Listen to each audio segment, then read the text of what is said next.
push it. It's clicking. Yeah, there used to be poker tape on the Yeah, telephone it's company. clicking. I called him the other day, and he said, I'm on my way to Kansas, but call me in a couple of weeks, I'm gonna go pick you up. So I'm sure he's kept something from home, you know. Awesome. All right, ladies and gentlemen, we're gonna get going here in about 10 seconds. So if you don't mind, if you have a cell phone or electronic device, go ahead and sign. Is this an official meeting? It's a work session. Has an agenda.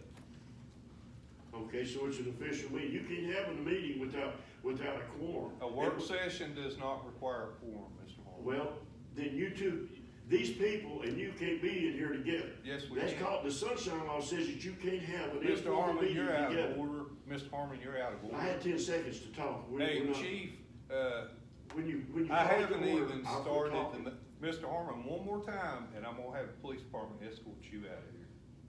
Okay. All right, this meeting will come to order. Madam Recorder, please call the roll. Alderwoman Staton, Here. Alderwoman Arnold, Here. Thank you, Madam Recorder. Would y'all please stand with me as we pray? And then Chief Q will lead us in the pledge of allegiance.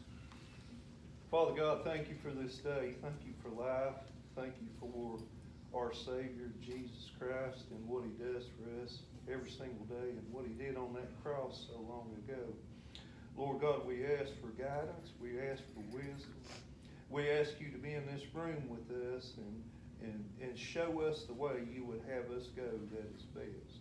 Lord God, I ask that you forgive us all where we failed to sin this very day. All this I pray in the mighty name of Jesus. Amen. Chief, if you would, please. I pledge allegiance To the flag of the United States of America, and to the republic for which it stands, one nation, under God, indivisible, with liberty and justice for all. Thank you. Have a seat. Good to see everybody. We'll get right down to business here. Lots of good things going on here in the town. Just to surmise, what we're really going to look at hard today is I'm going to talk to you about a couple of projects that are imminent. I'm going to talk to you about some events, and we're going to let you look on the first pass at the draft budget for 24 and 25. So if you would, just follow along on your worksheet. Elected officials required training. Lisa and Lori, thank you very much for completing your training. I have those documents ready to send to the water board when we need to do that. Next thing I'd like to talk about, let me go ahead and open another file here, a couple of things, is the decking and guardrail project at Wells Park. Now, we have looked at Wells Park, and if you've been down there in a minute, you will agree that some of the decking on the pavilion is in very bad shape. And Public Works replaces as needed, but we are getting to a place where it's a way bigger project than just putting a board here and there. So what I have been doing for us is looking at different ways that we could go in and have some of the decking contracted so that we could go ahead and have a lot done at one time. Our Public Works Department is the best in the country, but there's only 7 men, and men figuratively, 7 maintenance technicians, if you will. And we really try to put our priority on leak detection, run our water treatment plant, keeping the streets where they need to be, brush pickup, and any other maintenance. So, and that is not the Public Works Department's area of expertise. They're not carpenters. They can do a lot of different things. They'll surprise you. So, just a couple of things I'd like for you to look at here.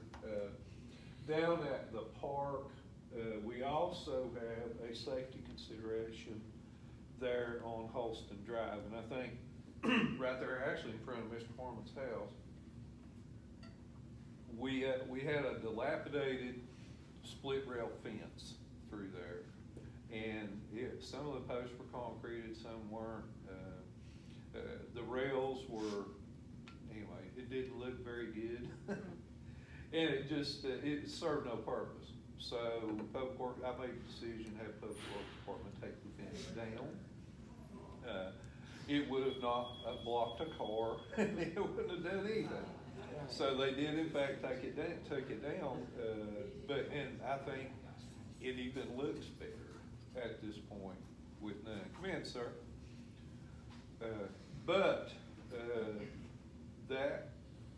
What we've got to think about down through there is that we do have a playground, and it's occupied often. And even now, you know, you can just about go by the park 24 hours a day, and they'll lay somebody fishing at 2 a.m. or you'll catch kids in the park at 9 o'clock in the morning. Mm-hmm.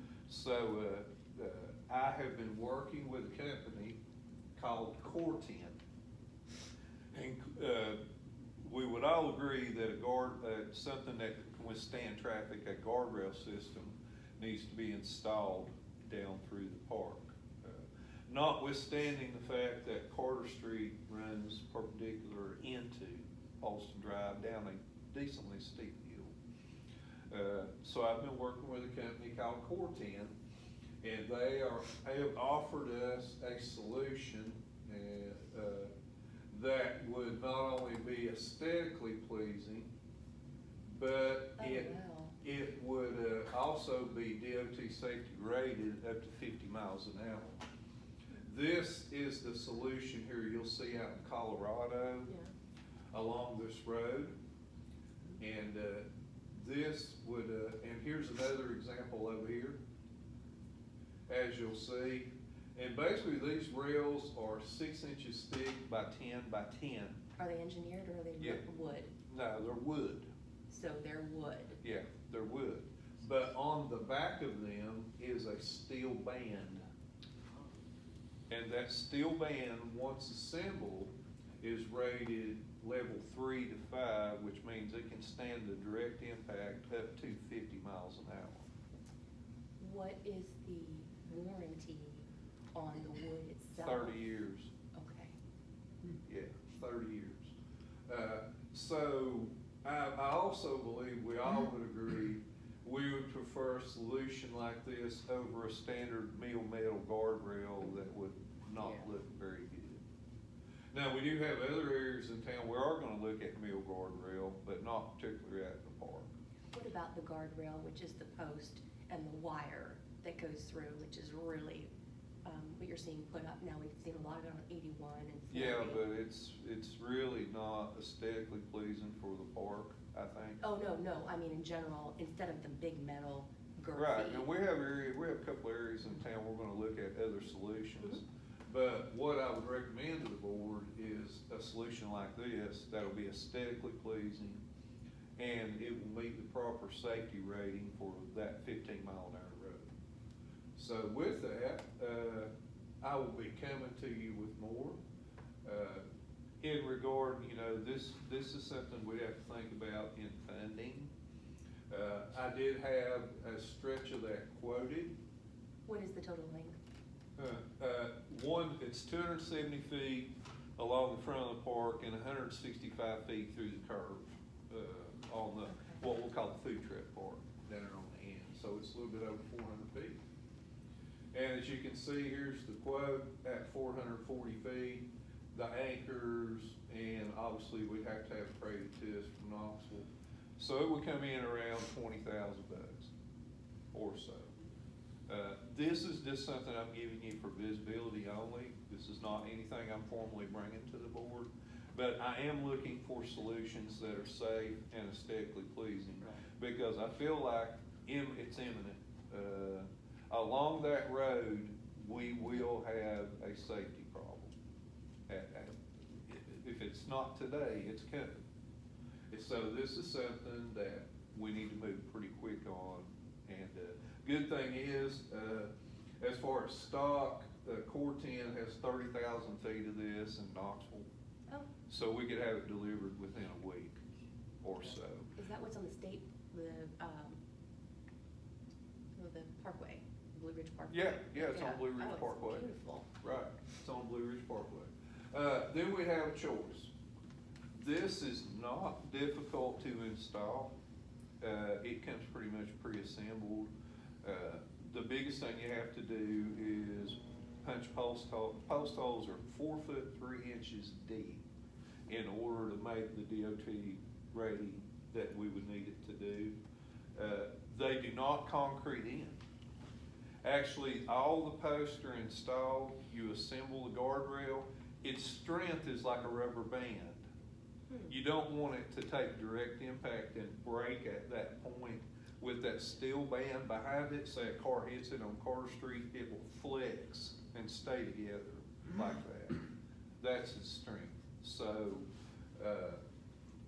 FYI, this is something that I will be bringing to the board in the near future.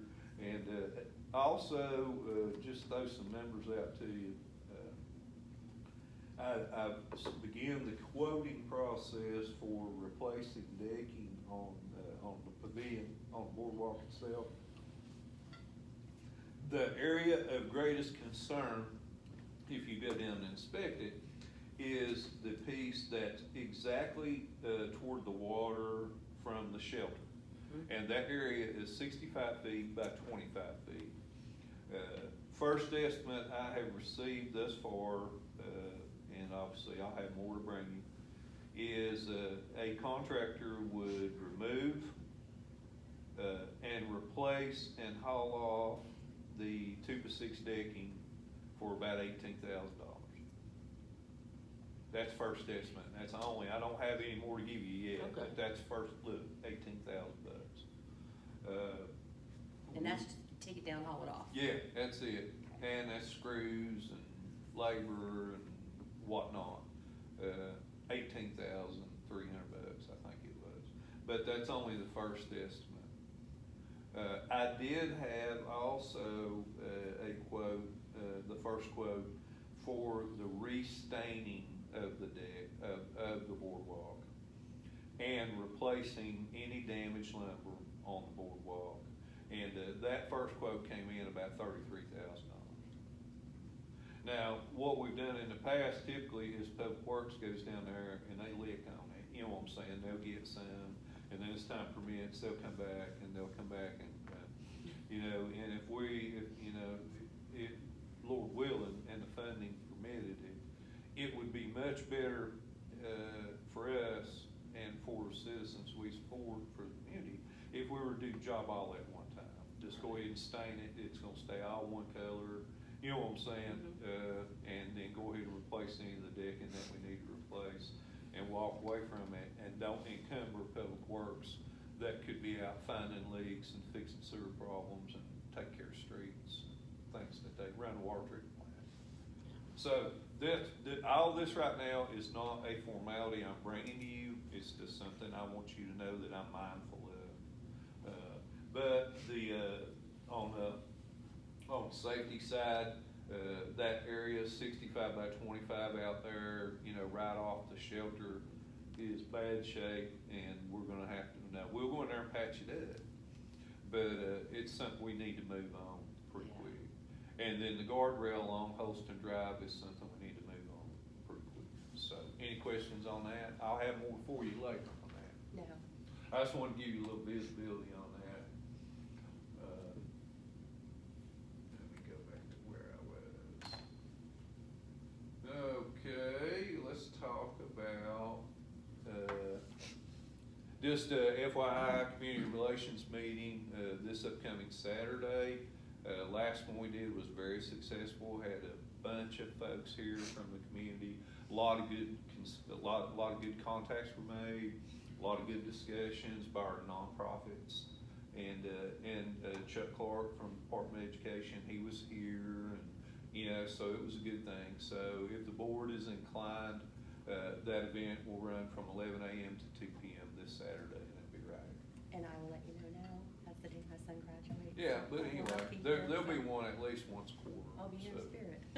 Okay, number 5, the 19E improvement, the Bartley Ventures, we'll call it that, which is the turn lane out there on 19E. To, basically the way that project is development, that is, that particular, investor is, now thinking of 4 retail units on that property opposed to 3. Okay. So, remember we talked about, we thought that, that might bring in about, on the sales side, about $1 million gross a year. But he has decided to add a unit, so we'll recalculate. I did get a set of plans to look at today that TDOT and I are looking at as far as the turn lane that would go into that property. No money has been spent, nothing has been committed yet, but, it's moving. And, that could be good for us and good for the entire community too. Staff and I sat down and, had an annual events and budget planning, or a little bit of budget planning session. The annual events, the dates are firm now.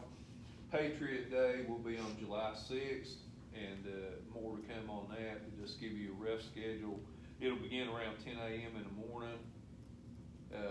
We'll partner with the family committee on that, event, and, we'll do the formal proclamation presentation about noon.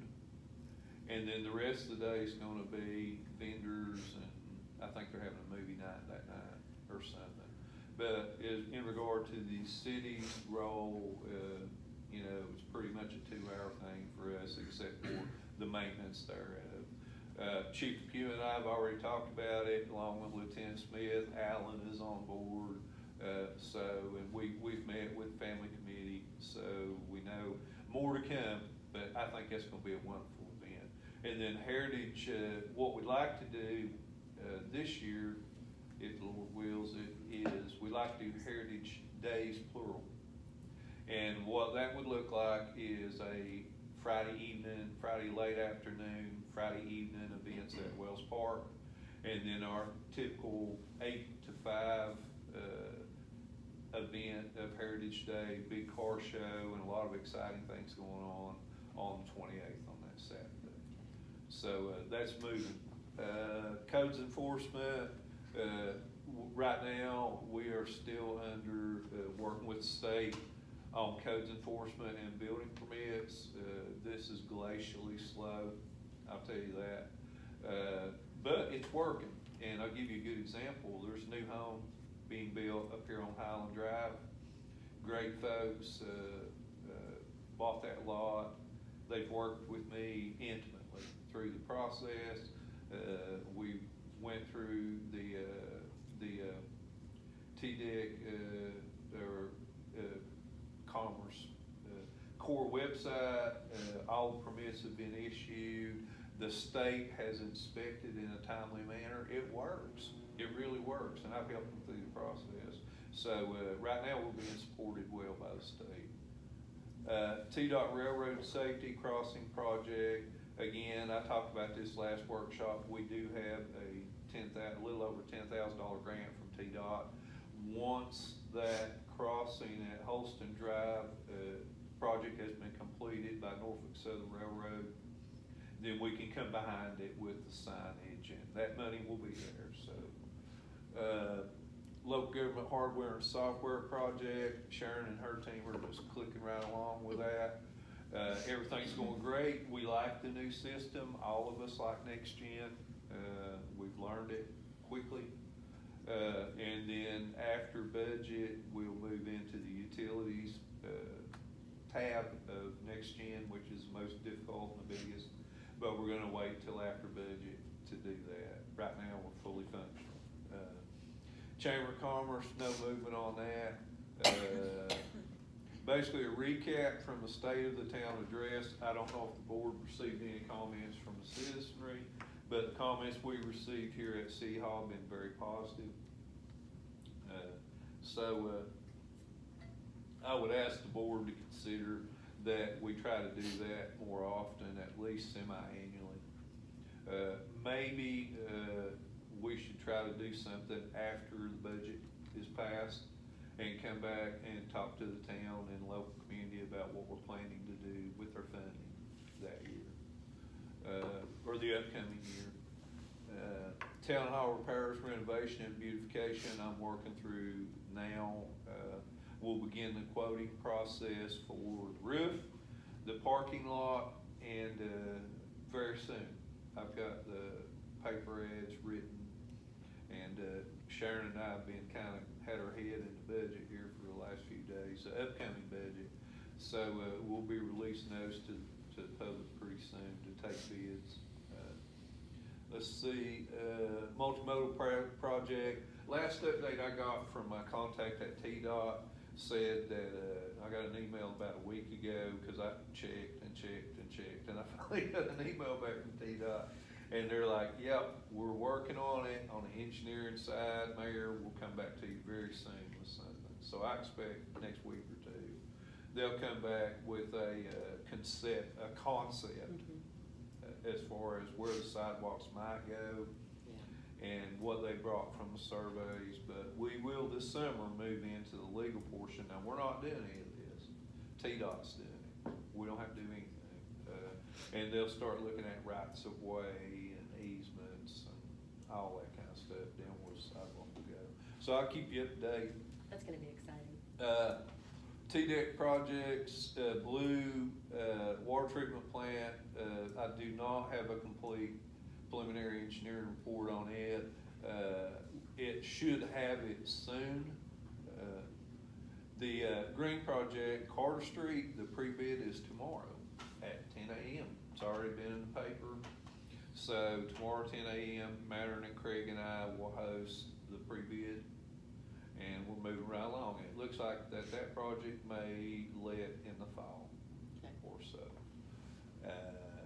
Paving grants to the MTPO. The MTPO has not met since I last talked to you. I expect us to meet in May. So more to fall. Food truck park, nothing really to report. It's commensurate upon this new budget. But there's stuff that we can do internally. Biggest thing I'm thinking about right now on that park is just the safety of that curve. So that's been my concentration. We have no open positions in the town, no updates on Patriot Trail. The TDOT pending project, the 1980 State Route 390 signal, I won't know more until I meet with the MTPO. It'll probably be in May. Lebanon and Allison Road, just same thing. They have released their priority project list for the year, the MTPO has, and that project is still 4, so it's important. Dog park, where we're at right now, our application has been submitted to Norfolk Southern Railroad. They are in receipt of that application, and our certificate of insurance is with them. We had to do a little tweaking on our certificate of insurance to make it work, naming Norfolk Southern in the COI in the bottom. We did that, and I had Jacob Weir or Ashton is my contact up there. I think I got an email we emailed back and forth about a week, 10 days ago, and she's like, something will come soon. So what will most likely happen, they haven't said no to anything, or they haven't rejected anything. So pretty soon, we'll probably, from their Norfolk Southern's legal department, will probably send us a lease agreement for Paul and I to review. So I think we're in good shape. We recently, good thing, Solon East High School Honor Society, I think it was weekend before last, came down as a project to the Swing Bridge Park and actually cleaned it up. They went in and grubbed out all of the beds that are out next to Dry Branch Road. They cleaned up around the sign, and they had like 12 trash bags of stuff, and it was mostly just clippings. It wasn't trash, you know what I'm saying? And they came out in the morning, and real cool morning. They come out, about probably 20 students. Man, they went through there like a hammer mill. It was great, and it looks a lot better. So I went down there with Amber Torbett, and we thanked them, and it was a good thing. So That was great. Pickleball, got some exciting stuff on pickleball. Let me recap pickleball. So, Sullivan County Department of Education, Biloxi Elementary School, tennis courts. We, myself, Director of Schools Chuck Carter, Hank, Hare, the principal of Biloxi Elementary, have been in conversations about how to improve that area, that unused tennis court that's back there behind the school. So we talked about, we've got, Michael Hughes, our district school board rep, was with it, and we've been in conversation. So recently I attended a facilities meeting over at Department of Education Central Office, and was actually on the agenda for their committee to talk about what we might do together there at the tennis courts. So, you know, it's all blue sky at this point, but they did agree for me to go and get quotes on what the project would cost. Nobody has committed to any money. So I did that, and I was very surprised. I used the same vendor that the county used for West Ridge High School and stuff they've been doing up there. And they also, this same vendor did the new tennis courts at East and a lot of stuff. So, you will be surprised at, what that might come in. Let me see if this is it right here. No, this is the specifications. Basically, just talk you through this thing. Well, let me get my file back at. Talk you through this thing. What would have to happen up there is, in order to do pickleball courts, that paved surface would have to be milled and repaved first. It's cracked and stuff, but anyway, after that, and I'm gonna show you a couple of things here, you will see that after that was done, we could have 3 pickleball courts for $17,429. That's rubberized with the nets. And I'm gonna show you, and like I say, this is stuff we're working together. Nobody has committed to any money or anything. I haven't taken it back to facility committee yet. I will. You're gonna see, this is a kind of junk drawing, but it's the best that I could come up with. The representative sent me this. And basically, if you were to look, if you go up the parking lot and you were gonna look back at Parks Worley toward Ben's house, this is what they propose. They propose a pickleball court is 44 feet by 20 feet, and they propose to put 3 pickleball courts in here and separate them, and then build a new fence around them. Okay. So that would leave, this area here is approximately, I don't know, the width of this is in between 60 and 70 feet, and the length of it is probably 120 feet or so. So this is a pretty jackleg drawing. This is, now we'll get a real drawing, you know what I'm saying, but this is what it'll look like. So where we are with pickleball courts is, I will be gathering the quotes, and next time the facilities committee meets over at Board of Education, I'll be back on the agenda and we'll go back for more discussion. But I was very surprised at what that cost. I expected 50,000, honestly. So, you know, we'll see. We'll figure it out. I hope we're able to do that. That'd be really good. Any questions on what I've discussed so far? All right, let's get into the meat of this thing, and that is the budget. So Sharon and I have been working on the budget for a minute. This is 24-25 budget. We have looked exclusively at where we are. We have the ability to look at the right now expenses in accordance with what we appropriated. so we can predict where we're gonna end up on June 30th, right? I'm just gonna tell you up front, water and sewer, it was way more expensive than we expected. It was. We bought more water than we expected. We spent more money in sewer bills than we expected. The water treatment plant supplies, and if you need, I can sit down at some point and go line by line with you. The water treatment plant supplies were far more expensive than we thought. Last year, you know, we set rates, and we expected that those rates would be satisfactory and be enough in the black. I think we were $400 in the black last year with insurance, something like that. It was a little bit of money.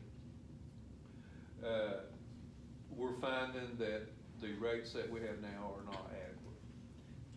Honestly, they're not adequate. Now, the good news is, on the property tax side and the general fund, it looks fine. Two different banks here, if you want, you know what I'm saying. So, we'll start out basically in a general fund. The property tax rate is adequate. We, at this point, unless you decide otherwise, I would not recommend a property tax increase. I think we're fine. We're not killing it, but we're not going in the red. You know what I'm saying? We have enough to do what we need to do. Matter of fact, I'll give you a peek at it real quick. Like I say, guys, this is rougher than a call. Okay. Right? Sharon and I did this, Friday? This is rougher than a call. So just looking at, you know, the way this thing works, this is what our last audit was, and you guys had that audit book, right? This is what we thought we would spend this year. This is what we propose to spend next year, or receive in revenue. Sorry about that, got you going there. So, looking down through here, you can see if we keep property tax rate at 130 where it is, that's what we would think we're gonna make, $382,000. Everything else down through here, a couple of good things. Local sales taxes coming in a little higher than we thought. And you see, we audited 364.92. We think we're gonna come in about 360, so they're running a little better than we appropriated last year. That's good. Going down through here, let me find a couple things. Driving school. Greg's guys, specifically Lieutenant Watson, has did a really good job in orchestrating at least one good driving school a month, if not two. I'm telling you, it's not because we're asking people. I mean, they're coming in and they decide to take that route because, you know, if they do participate in DDS, they can reduce 4 points from their license in one evening. So we're up in driving school a little bit. Thank you, Chief Pugh. Everything else basically is solid. So in that, we expect in the next year a revenue of a little over $1.7 million. Now, let's get down to what we think we're gonna spend. You go on down through here, I'm just gonna tell you up front, there is a 3% pay raise for all employees worked into the salaries. We must remain competitive and we must retain employees. And they are suffering as well at the grocery store and at the gas pump. So there is a 3% increase worked into the numbers I have here for all police, F&A, and public works. As you go on down through here, you'll see something really nice.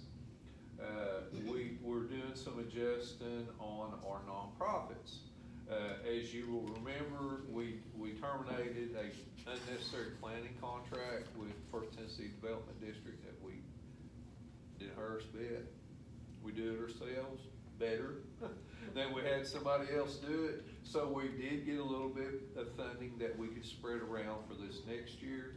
And these are rough, but we're gonna try to spread these numbers out and, give our nonprofits a little more, those that are working here in the community. I mean, you give somebody $500, I mean, you know, like, for example, let me find you one here, that Second Harvest Food Bank. Any given Tuesday, you will find Grace Manor right up here at the Impact Community Center, and that's where they get the food. And it's open for 2 hours. Anybody can walk up there and get a daggone box full of food. You know, they're working here in Bluff City. So we'll talk about this more. Now, this is just rough, okay? So, anyway, police department, we made a really good investment in the police department this year. And, we wanna continue to do that. And they have produced for us. We have not had a fatality in town, in Greg Depew's zone, for over 2 years, going on 3 years, no fatalities. We're not Barney Fiving people. Greg's guys are out here, and I'm telling you, I can show you his tracker, because Chief and I keep tracker of their activities every month, right down to how many people went to drive school, how many people got a warrant, how many people got arrested, this, and that, and the other. We're not Barney Fiving people. We're out here keeping the roads safe. And Greg's guys issue about as many warnings as they do citations. You know, so they're doing, community police, and this happened. So, And it's felt in the community, it is really felt. Right, Yeah. and Greg's leadership team, himself, his commanders, and Justin, and patrol, have really, I'm telling you, that's a good thing. It's a good thing. And, so we again, are gonna invest in our police department, making sure they're compensated properly, and we can retain them. Now, around us, departments are paying big wages. They really are. I mean, you look around, Carter County's paying over $20 an hour, Sullivan County's paying over $20 an hour. And, we intend, we're not gonna say we can match, I don't know. I mean, we're gonna do the best we can with what we got. But we want to try to retain this fine blue team that we have now. If you don't have safety, you don't have anything. Well, I mean, you know, if you don't have law and order, you don't have a community. And we're not following the charter, because what does the charter say? In the first section of the charter, it says we must provide safety, we must provide utilities to this town. If not, why have a town? You know what I'm saying? And, again, I won't brag on Greg's department, because they're not, if he were out, if his guys were out Barney Fiving, my phone would ring off the hook, and all I get was, these people, sometimes they'll just call and say, thank you, when they got a ticket. They will, because the guy's so nice, the police officer's so nice, when they go up and they talk to the citizen, and they say, ma'am, my name is Officer Broyles, Bluff City Police Department, would you please give me, you know, blah, blah, blah. Ma'am, you were doing 60 miles an hour in a 45 mile an hour zone. And another thing I'll remind the board of, traffic stops have been reduced from about 15 minutes to 4. So folks aren't inconvenienced. Here's something else that Greg and I, and Judge Large, and our prosecutor, Mr. Fry, do. We make the court experience, the offender's experience, as good as possible. When they come over to the clerk's office to pay their citation, or if they call in over the phone, or if they come to court, they are treated decent and with respect. When they have driving school, Greg and Justin will tell you, when they get done, they're clapping like that. I mean, you know what I'm saying? They all got a citation. They were with me here. So anyway, moving on. Streets, we're padding the paving fund. We're gonna pad the paving fund. I'll just tell you that. We need more money in paving. With that, we are looking, we've got a little money for paving. And we've got a couple of key areas here in town that are too big really for Public Works to deal with, so we will be quoting those areas with the remaining funds.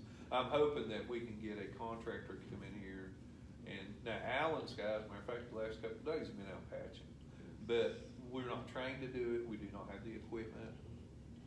And we've got a couple of pretty big jobs here that we could get a real win by going in and fixing it.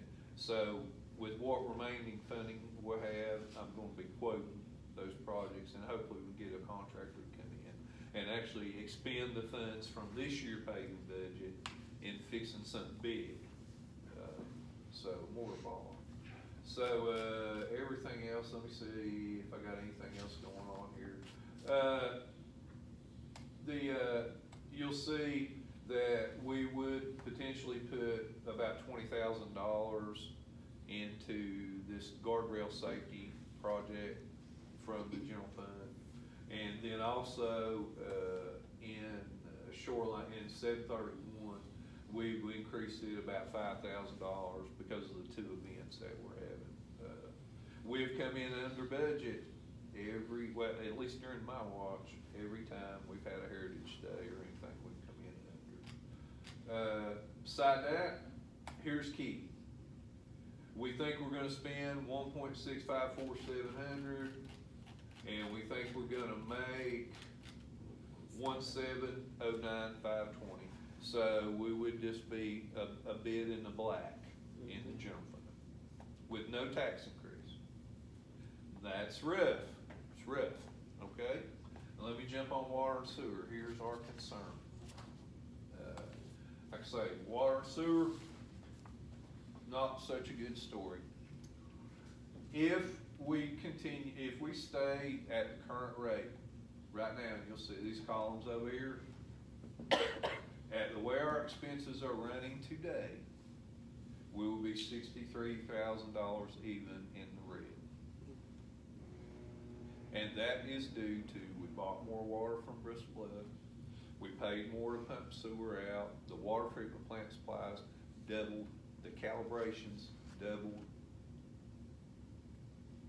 Hey, in water and sewer, we conserve fuel. We didn't buy a whole lot of stuff, you know what I'm saying, this and that and the other. We were good stewards of the money, but in this economy with the prices that we're looking at, we can only predict the worst. That's where we'll be, that's where we're gonna end up at. So with that, in order to get back in the black, we would potentially do a 5% increase on utilities. And that would bring us to $9,640 in water and sewer in black. I cannot reduce it anymore to get us in the black. If I go 1%, we're back in the red. Now, I have something for you to look at, and this is kind of J-Clegg, I'm gonna tell you. I wrote it. Here, and I'm sorry I didn't have it out because I did it. So, today I had Sandy give me this is our monthly sheet for what we use in water that we print every month out of our software. And if you'll see at top there, you'll see something circled, and that is water sales or water in gallons. And you'll see last month, we billed 4,208,300 gallons of water. That's what our 1,079 customers used in a month. Then you'll look down below that, and you will see sewer, SEW, and you will see there's 587 customers, and the usage was 1,883,200. Because see, there's two decimals behind that, y'all can't see. So look down below, and I did the average. So that means the average customer uses about 3,900 gallons of water a month. And then the average customer uses about 3,208 gallons a month of sewer, if you average those numbers out. So if we decide to do a 5% increase and you live in town, your water would be $1.88 per month more expensive than it is currently. If the board decided to grant a 5% increase outside of town, the water would be $3.16 more a month for the customer. Now, if you look down at the sewer, 5% increase in town, if you live in town, well, we do have folks outside town have sewer. That would be a $2.78 increase a month. If you lived outside of town, that would be $4.19 a month you would pay more than you do now. So to surmise, inside town water and sewer customers with a 5% increase would pay $4.66 more a month. Outside water and sewer customers would pay $7.35 more a month. Now, obviously, if you're outside town and you have just water, you already know that number, $3.16, because they don't have sewer. So that is members of the board, that's where we're at. Now let me show you what the money is doing. Okay, so as you can see, in water sales, this year we appropriated $608,000. We would appropriate $651,000 for next year. Now look, good news. Last year, we audited $560,723 in water sales. But we did install 140 new meters, and we got a handle on a bunch of leaks in town, and y'all know about that. So we are running much more efficiently. So we're gonna come close to this 608 for the end of the year in water sales. So we've really went up. We're going the right direction. The economy, though, is smoking us. And then you can see, in turn, the revenue for the sewer would go to 422 opposed to 388.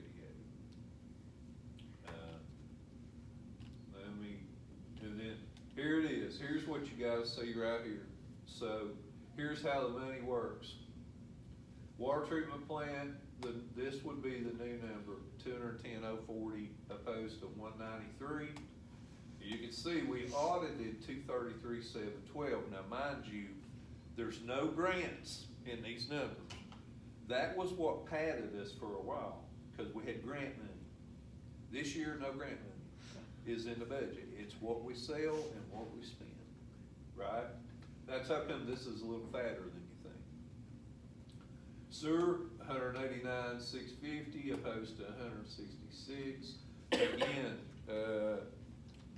as we got a handle on some of these leaks, we were pumping water. Honestly, we were pumping water. And anything that goes in that system, we pump over to Bristol. That meter's, it don't care if it's the purest water you ever had or sewage, it's gonna click the same, right? So we got a handle on it. And then you'd have to, anyway, it's just 3 accounts. The admin in general, we're taking a 575, 650. All these would include a 3% salary increase. But guys, look here, I mean, 3% of $44,000. If y'all come back and say, don't give anybody an increase, it's such a nominal fee, it won't matter. It really wouldn't matter in the bottom line. So, and we just went through here and we, like, for example, look here. Chemicals, we took up to $22,000 opposed to 19. They are killing us. Probably more than that. And like I say, this is rough. We don't even know as we get closer to the end of the year and we pay the bills and the bills come in, what that number might be. That's a guesstimate number. It's astronomical. Look here, the contractual stuff like Badger and the telemetry we have with the SCADA, and we have to have that stuff. look, we about doubled the appropriation for it, because that's what the bills are coming into. That's all we're doing, we're going down, oh, and I forgot to tell you, back in the general fund, health insurance going up 7%. That's worked into this. We got notification the other day, Sharon and I did, our insurer said our insurance, health insurance going up 7%. So sewer, same way. Sewer treatment, we appropriated 100,000 last year. You see, we audited 117, 156 the year prior. That number was short, so we're appropriating $120,000. Praying that we've got a handle on these leaks, which we think we do. And then and as we do this sewer project up here on Carter Street, that's a bad place. Bad place. That sewer is awful on Carter Street.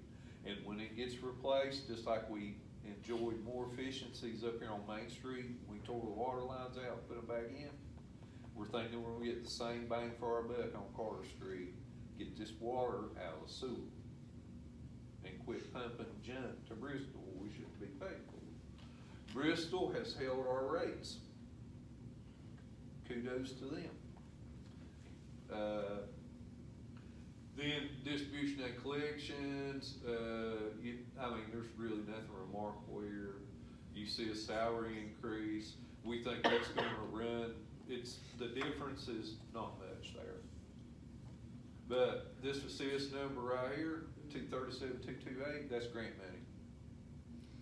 No grants. Here's a killer, guys.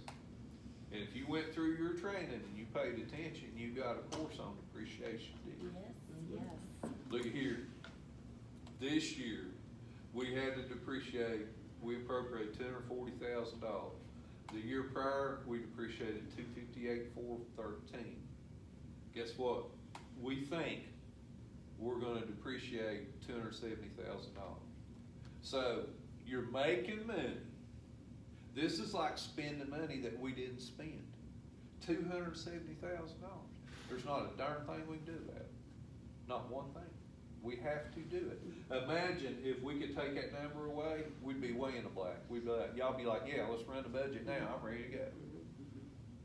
We're gonna have to depreciate $270,000. We think it might be a little more, I don't know, we guessed 270.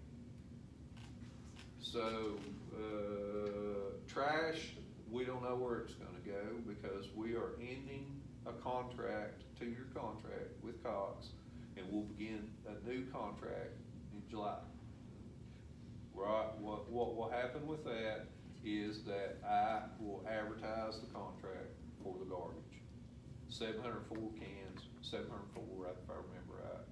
And we'll advertise the contract, Cox will compete with everybody else for the contract. We appropriated $169. Y'all remember we went up last year to $1,750 per residence. We are paying a surcharge of about somewhere around $700 to $1,000 a month on the tonnage that they take over to the demolition landfill. Right now we're in good shape on budget. But I did pad another $5,000 in sanitation because I don't know where it's gonna go. I don't know if they'll come up on us. I don't know. We can absorb some. I don't know. Paying off City Hall this year. Next month. Last check, $68,000, 60-some thousand. So we'll own this place next month, and we're excited about that. So that's something we don't have to fool with in 24-25 budget.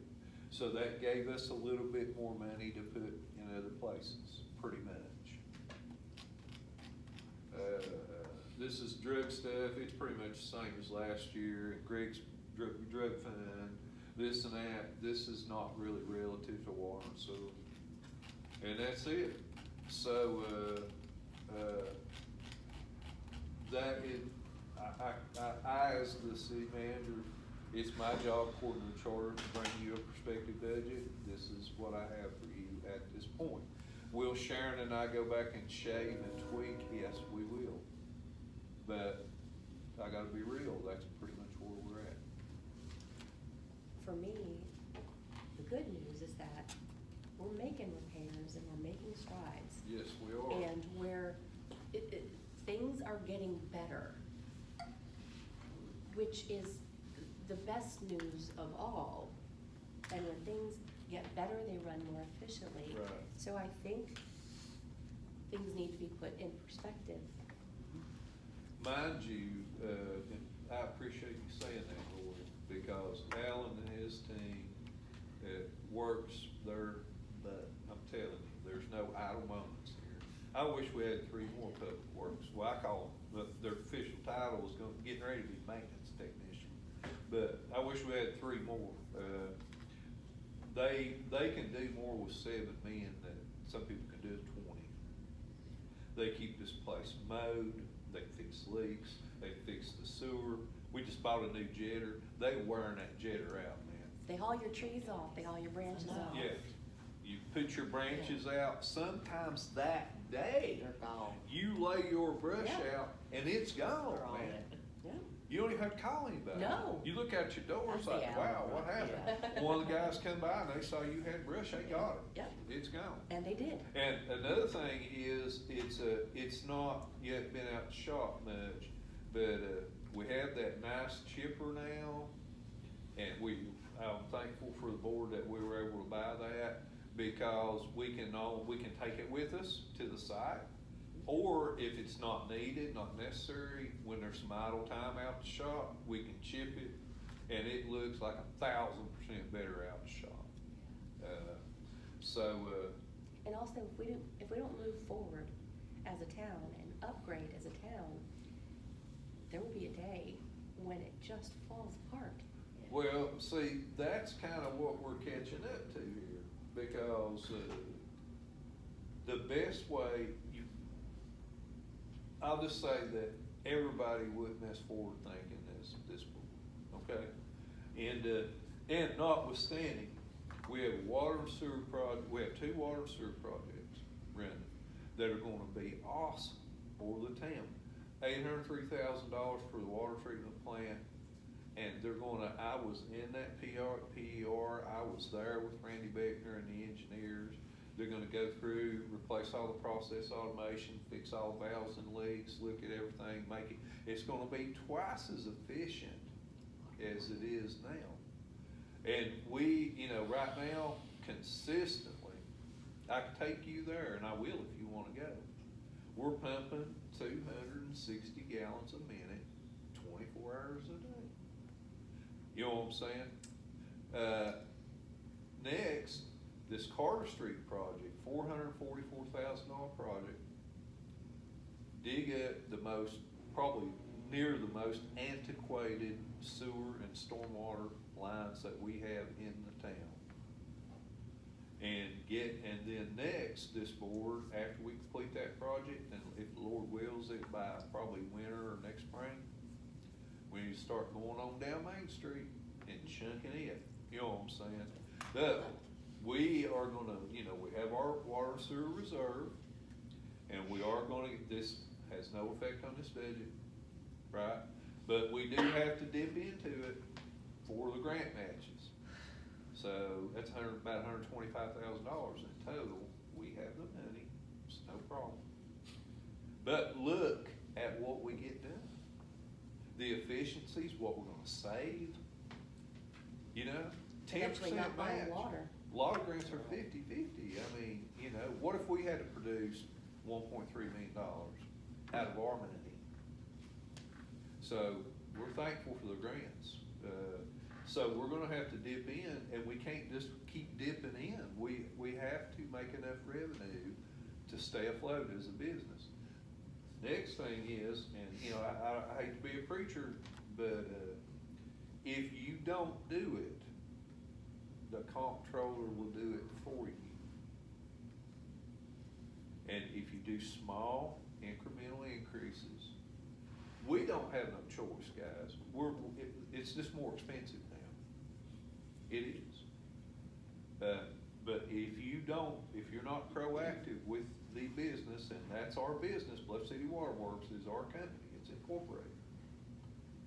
and our business is not at least slightly profitable, they're gonna make it profitable for us.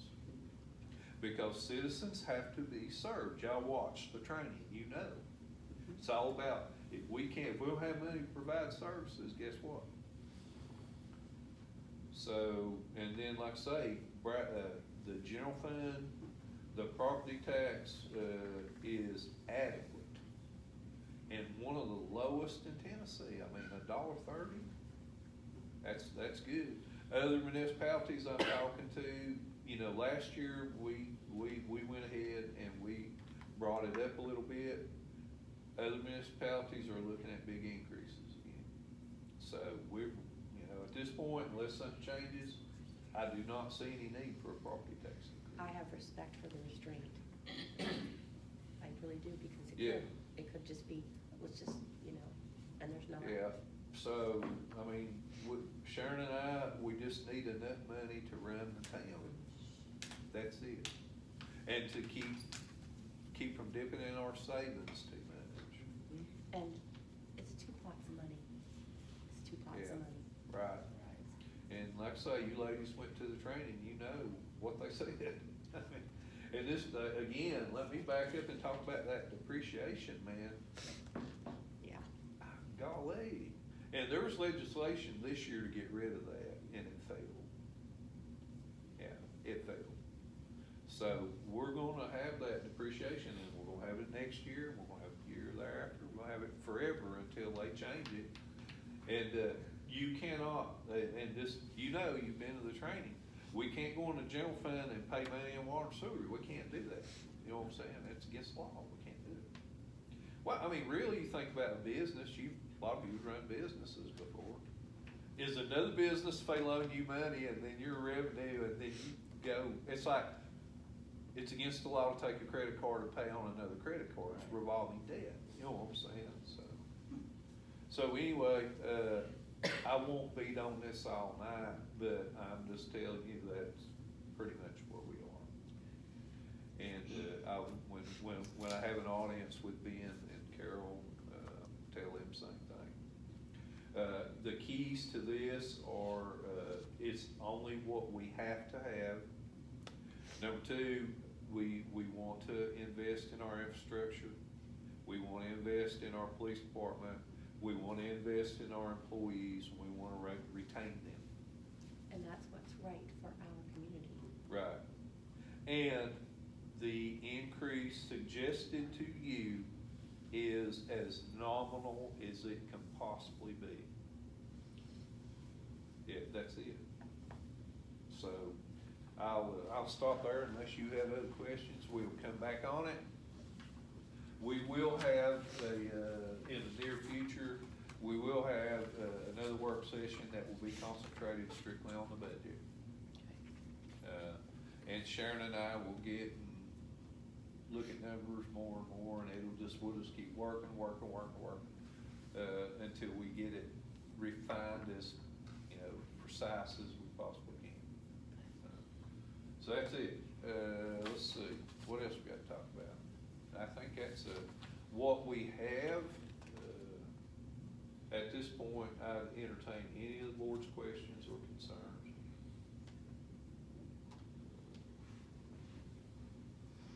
I don't have any of the time. Right, and again, ladies, we will be coming back together and in workshop to specifically talk about the budget, period. And that's it. All right, if you have no other comments, is there any member of the public that'd like to speak? Ms. Payne, you are recognized. Please state your name and address for the record. 4818 Bluff City, Iowa. I want to revisit what Mr. Harmon said earlier about quorum, and this is considered an open meeting. And the nice people at Tennessee Comptroller's Office told me that.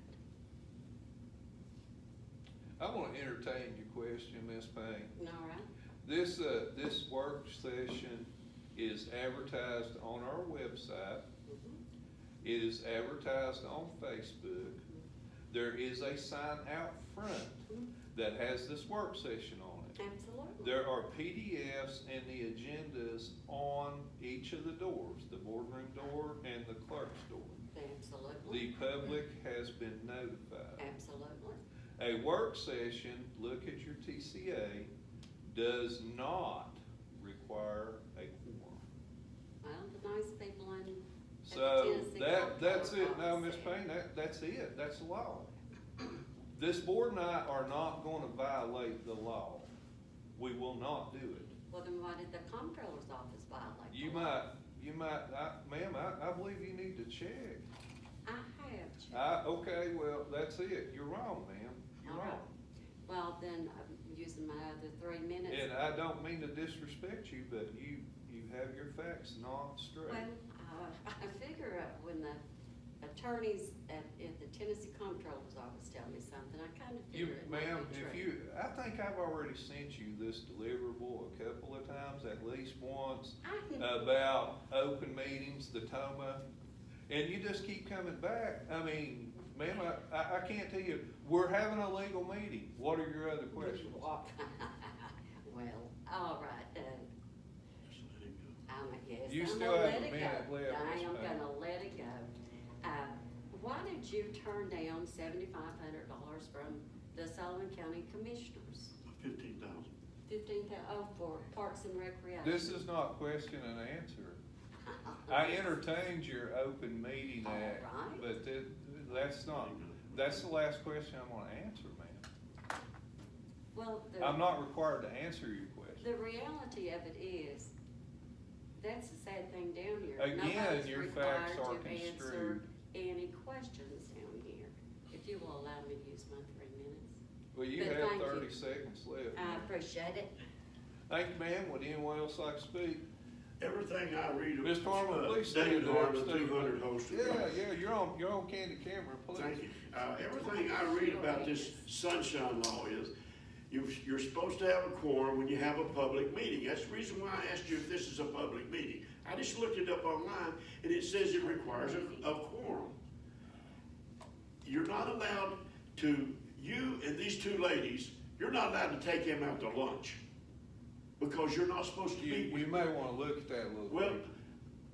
Billy Wells used to see me and Melvin King talking together, and he said, you can't do that, Dave, because you're both on the board. The You law's can't have-" changed since Well, then. see, you're interrupting me now. I'm just trying to help you, Dave. No, don't help me, I read these things. And it says that you're supposed to have a quorum when you have a public meeting. I just read it online, but now maybe they're wrong. We'll call that comptroller's office and ask them. Please, please do, Thank you. please do. Anyone else like to speak? Ms. Venable, you are recognized. Joy Venable, 209 Smith Street Extension. Good evening, Ms. Okay, Venable. when I was on the board, part of 2022 and 23, and we're doing the budget, we came up with the 3%. I wanted at least $1 to nobody to even have, would look at me, they look away from me. And then I tried at least to get 5%, 4%, and it was, everybody was, I don't know if they're afraid to talk to you or what, but it come down to 3. And then after we voted on it, and I didn't want to, but I figured if I didn't, they would not get a raise at all. Then, after we voted on it, and it said 3%, you said, then 2, then 1, depending on the performance of the person, right? Right. I honestly, and I don't have a problem with any employees, or you, I really don't.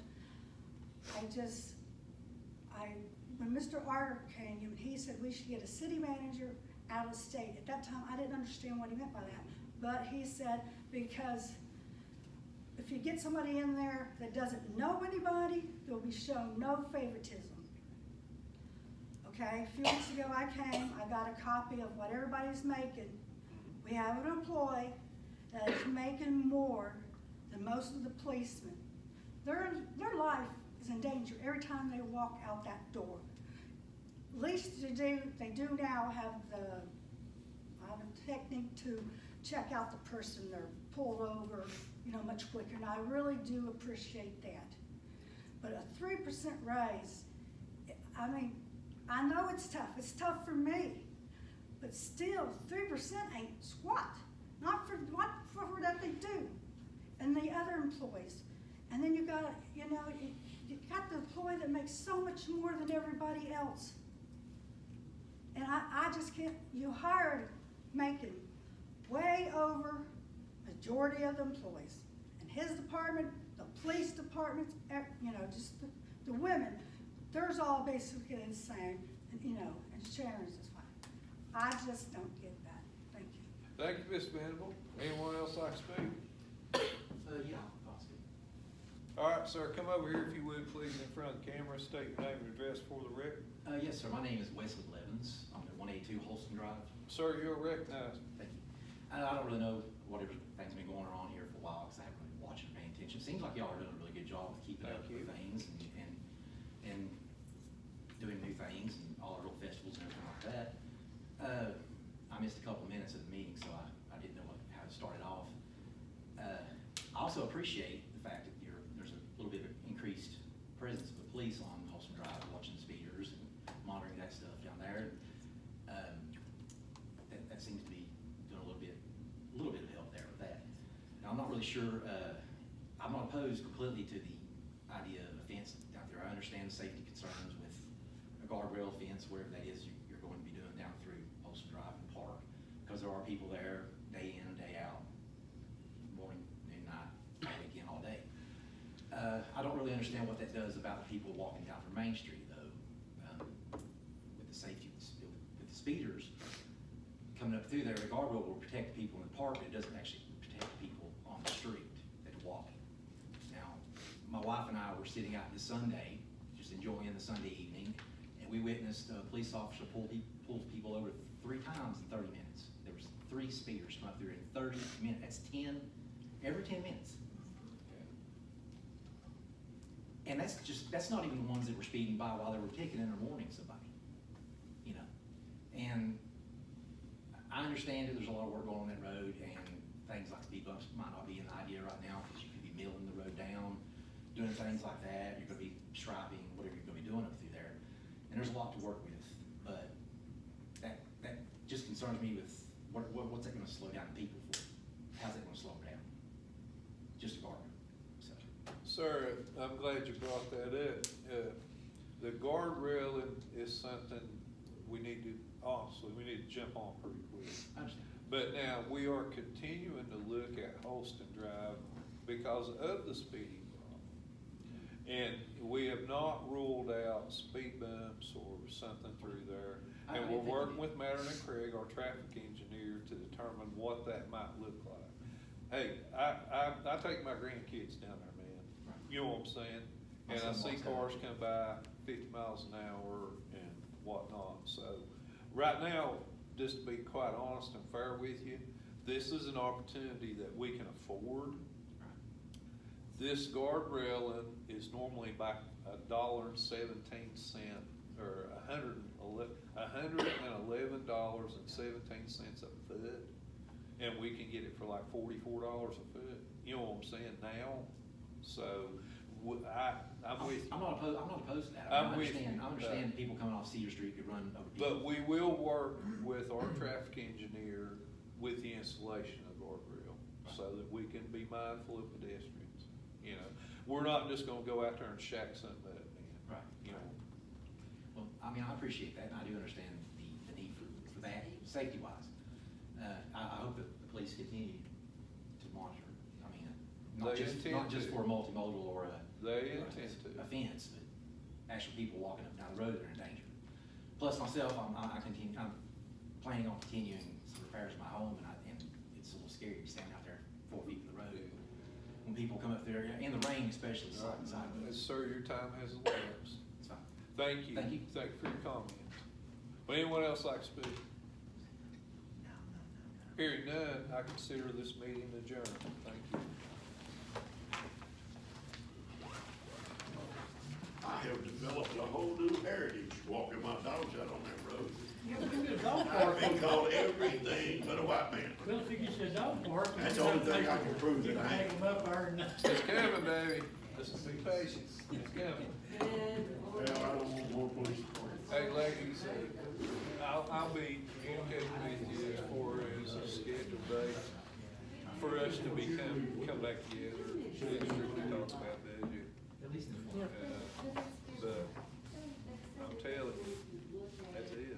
Well, appears to me to be very transparent, you know, I mean, it's a public meeting, I mean, this is more transparent than our federal We government try, is. and just for And- clarity, and I can send you the excerpt from the comptroller, they're not reading it right I've now. already looked. Because this meeting is for information, we make no decision here. Exactly. Take no votes. And you just went through that training, so you know that. I not only, I paid so much attention to that, and then thought, okay, did I hear it correctly? And I went back and checked. And I did have lunch with Carol, and we did not speak of anything. We talked about the Lord a lot, but we knew, and we respect, it was respected.